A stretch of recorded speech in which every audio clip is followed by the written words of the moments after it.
This is Philadelphia Eagles Now by Chat Sports. I'm Chase Sr., and everybody's talking about this tweet this morning. Are the Philadelphia Eagles going to swoop in and take Odell Beckham Jr. away from either the Dallas Cowboys or the New York Giants? We're going to break that down and take a look at some wild, eye-popping Jalen Hurts statistics as he has been named for the second consecutive week the NFC Offensive Player of the Week. But first, make sure you subscribe to Eagles Now, the go-to YouTube channel for all things Eagles year-round, as we're pumping out content every single day. My goal by the end of the week, and yes, we'll be doing a watch party for Sunday's game against the New York Giants, is to get to 37,000 subscribers. We're 400 people away.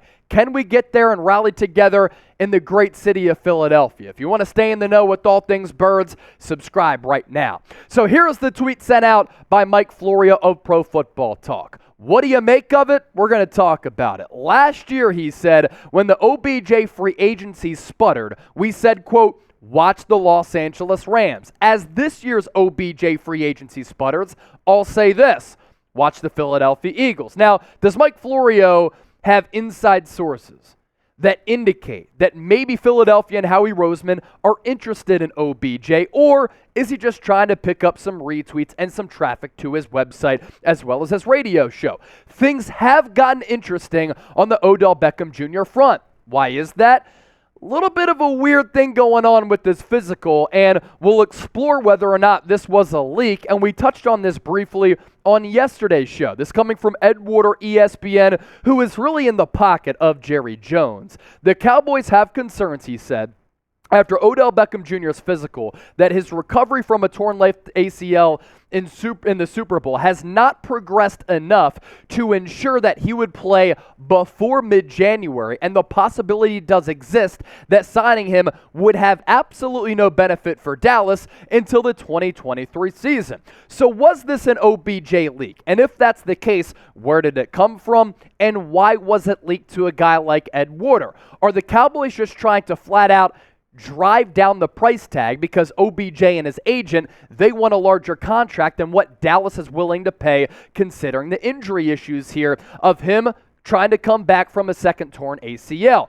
Is it also an excuse for Dallas not to sign him? Jerry Jones and the Cowboys don't want to receive all that flack from the Cowboys fans because it looked as though Cowboys were the front runners. They were going to bring in OBJ. The players on the roster have been lobbying for Dallas to bring him in, and he was just at the Mavericks game the other night with Trevon Diggs as well as Micah Parsons. So now if they don't sign him, they don't want to receive all that blowback from the fan base, and they're like, yo, this guy's injured. He can't even help us until 2023. That's why we're not inking him to a deal.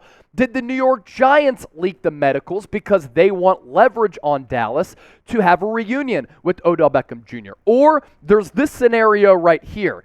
Is OBJ's knee just actually in bad shape? He's suffered two torn ACLs, and he just can't come back this year. All of these things should be considered here. From my seat, if Odell Beckham Jr. can't play this year, there's really no point in the Philadelphia Eagles signing him. At that point, just wait until 2023 NFL free agency, and then you have a better idea of what your wide receiver room is going to be. The next question here, does Philadelphia even have a need for the services of OBJ? I like stacking playmakers on the roster. I like being aggressive, and it's worked for Philadelphia. The trade for A.J. Brown, the trade up for Jordan Davis, bringing in players like Ndamukong Suh, Linval Joseph to help out your roster. Howie Roseman has always been aggressive, and the track record is there. But the wide receiver room for the Birds is actually in a really good spot. Of course, the looming question mark here, Quez Watkins did suffer a shoulder injury in that dominant win against the Tennessee Titans. AC joint sprain was what was originally reported by Jeremy Fowler of ESPN. If he's going to be out for a little while and OBJ can actually play, then maybe that move makes sense. But A.J. Brown has been terrific this year, a top 5 wide receiver in terms of production and impact on the respective offense. 61 catches, 950 yards, and after that 2-touchdown performance in which he got Titans general manager John Robinson fired, now has 9 touchdowns. Smitty, he surpassed the 100-yard mark against Tennessee as well. He's sneakily putting together a very impressive 2022 campaign. 61 grabs, 711 yards receiving and 4 touchdowns. And then Quez Watkins, he has had to really take a step back. If he was on a different team, I think this dude could double his production. He could have something like 40 to 50 catches, a lot more yards, and a lot more touchdowns. But when you have A.J. Brown, Devontae Smith, and earlier on this year, Dallas Goedert as well, Quez Watkins has to take a back seat, and he's kind of like that Swiss Army knife and playmaker who you go to in some spots where you need to take the top off of the defense. You need to go through with a little bit of a reverse, and he can be that gadget guy. Now, we'll see what Quez's status is, but also what is Odell Beckham Jr. at this point, given the injuries that he suffered in his NFL career? Can he still play at an elite level? He is not the guy that we saw with the New York Giants, who got off to a historic start in his NFL career. 2014 to 2016, coming out of LSU. These are his per-season averages. Yes, this is what he was doing every single season, 2014 to 2016, per season on an average standpoint. 96 catches per season, nearly 1,400 yards, average yards per completion per catch of nearly 16, and every single year he was good for about 12 touchdowns. Some of the best production that we've ever seen on a 3-year stretch ever, and especially to start an NFL career, and of course had that trademark catch against the Cowboys on Sunday Night Football, in which Al Michaels almost lost it. His last 4 seasons, though, suffered a couple of injuries after that span with the New York Giants. Here's a look at what he's been able to do. 2018, pretty solid season. 77 catches, more than 1,000 yards. The next year, another really good campaign. Then the production starts to slip because of injuries in 2020 as well as in 2021. Now, when he did play for the Los Angeles Rams last year and combined Rams, Browns, 537 yards and 5 touchdowns, I thought that he looked rejuvenated. I thought that a change of scenery really benefited him. He obviously wasn't getting along well with Baker Mayfield, and that lack of relationship with the quarterback resulted in him not putting forward a lot of production. As an athlete last year, I thought that he was moving really well. He looked explosive. And as a slot wide receiver on the Eagles, he can certainly give you an impact if he still moves like that. But do the Cowboys have concerns because he's not working out with teams right now? On top of that iffy physical, there's so much to monitor in terms of this situation. And man, we'll see what happens on this Philadelphia front. So what do you think? I want to hear from everybody out there. Should the Eagles sign Odell Beckham Jr. if he's healthy? Let me know in the comments section, S for sign, P for pass. And if you want to interact with me on Twitter and Instagram, social media, to talk all things Eagles, to just talk life in general or the Philadelphia sports scene, I also cover college football and the NBA here at Chat Sports, at Chase_Senior on Twitter and Instagram. I look forward to hearing from all of you. Coming up next, stay tuned for this because Jalen Hurts has been named the NFC Player of the Week for the second straight week, and it's the first time in the history of this franchise that a player for the Eagles has been awarded that award in back-to-back weeks. And the numbers that he's putting up, really eye-popping. But first, I want to tell you about a brand new sponsor here at Chat Sports and on Eagles Now. It is Rocket Money. If you head to rocketmoney.com/Eagles Now, you can cancel unnecessary subscriptions and at the same time save a lot of money per year.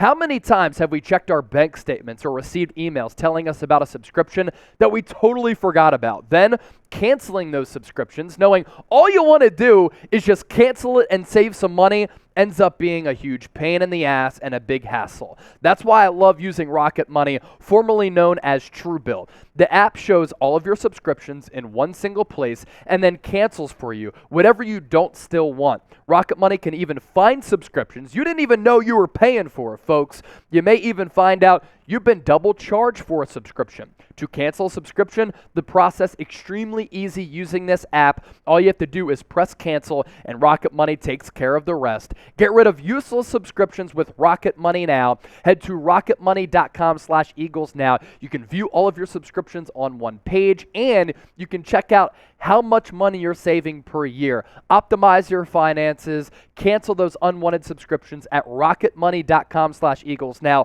Very important, though, to use that link to have the best user experience. To Jalen Hurts right now continues to set records. First time in franchise history, an Eagle has been the NFC Player of the Week 2 weeks in a row, and it happened with what he was able to do against the Tennessee Titans, in which I thought Hurts displayed one of the best passing games of his career. He was throwing the ball deep downfield against a porous Titans attack against the pass. Jalen Hurts was able to expose Tennessee, a team that is oftentimes feisty under Mike Vrabel. 29 of 39, 380 yards, 3 touchdowns through the air, 4 total touchdowns, 9.7 yards per completion. 2 of those touchdowns through the air going to A.J. Brown, who ended the general manager stint for John Robinson in Tennessee. And I thought it was awesome how Eagles fans at the link were basically just taunting the Titans owner box. Fantastic. You love to see it. And Hurts' ranks among all quarterbacks in the NFL. Everybody wants to tell me that Jalen Hurts can't throw the football. Everybody wants to say that Jalen Hurts fails to throw for more than 300 yards. Well, he continues to prove the doubters wrong. And in this underdog city of Philadelphia, you absolutely love to see that as well. Quarterback rating, 108.3. That's good for third in the NFL. Completion percentage, he can't throw, 68%. Tied for third in the NFL. Yards per attempt, which means that he's throwing the ball downfield a lot, 8.2. I thought he lacked downfield accuracy. Interception percentage, less than 1%. That's second in the NFL. Total yards among all quarterbacks, that's good for fourth, closing in on 3,600. Total touchdowns, 29, that's fourth. 9 rushing touchdowns, that's first among all QBs, and it ain't really close in my opinion. 609 rushing yards, that is third among all quarterbacks in the NFL. You want to continue to tell me that Jalen Hurts ain't that guy and he ain't Timothy? Those numbers prove elsewhere. Those numbers prove otherwise, and he continues to just set records and have a terrific season. So if you think Hurts is the NFL MVP, hey, just hit that thumbs up icon and like the video. And how about this? The 12-game comparison.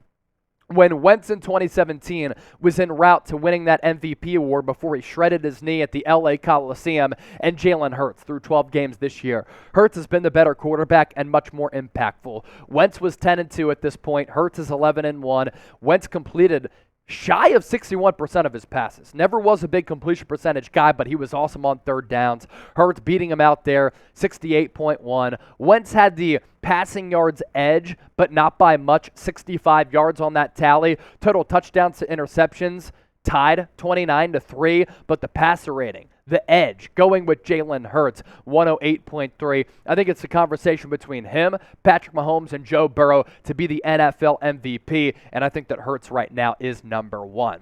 If you're still watching the show up to this point, I just want to show you some love. Type real one in the comment section, because if you're subscribed, if you're still watching, that means that you're a real one, because we appreciate your support and all the real ones out there. One bit of news to get to before we hop on out of here. This coming down from Ian Rappaport this morning. Eagles have opened up the 21-day practice window for Avonte Maddox, who is on injured reserve, hamstring injury. This is just my hunch. I doubt that he plays this week just because of it being a soft tissue injury, but we'll see what happens with Maddox. Either way, good news on the injury front, because Josiah Scott has been shaky as the nickel and slot cornerback. Speaking of real ones, you can get yourself a Real One shirt right now at chatsports.com/EaglesRealOne. It's really been a company-wide movement here at Chat Sports, available in black as well as Kelly green. Get those shirts today, chatsports.com/EaglesRealOne. And as always, appreciate all of you for watching the show. Keep it locked tomorrow. We'll be live on Philadelphia Eagles Now, 4 o'clock Eastern.